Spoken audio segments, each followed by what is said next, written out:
trong bàn cà phê nhâm free complex màu nè hà lâu nhâm cầm pungแต่nấuក្នុង showroom Ion Cambodia បាទដែលស្ថិតនៅម្ដុំក្តាន់2ហើយនេះជា showroom របស់ក្រុមហ៊ុន Ion ផ្ទាល់តែម្ដងដែលខ្ញុំ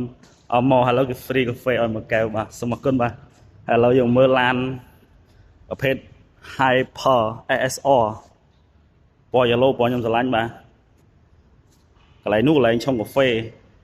ជាមួយនឹងឡានទំនើបជាច្រើនបាទរួមនៅអគ្គិសនីបែបអនាគតកន្លែងទទួលភ្ញៀវហើយរួមអគ្គិសនីជាមួយនឹងវីដេអូដែលយើងអាចបង្ហាញបាទជាមួយនឹងអ្វីចាប់អារម្មណ៍នៅកន្លែងថ្មបែបគេតាំងឲ្យមើលតើតើម៉ូទ័រថ្មជាមួយនឹងតួរបស់វាបាទតួស្អាតខ្ញុំអត់សូវ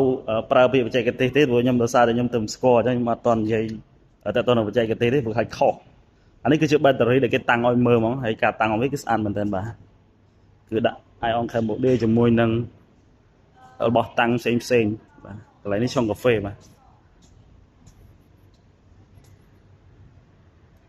ចឹងខ្ញុំមានតែប៉ុណ្្នឹងទេបាទតើតោងនឹងការមកដល់ showroom របស់Ion Cambodia ខ្ញុំគេអត់ប្រម៉ូទអីទេក៏ខ្ញុំមកលេងឲ្យឃើញថាវាឈៀលបាទចឹងមានប៉ុណ្្នឹងទេបាទ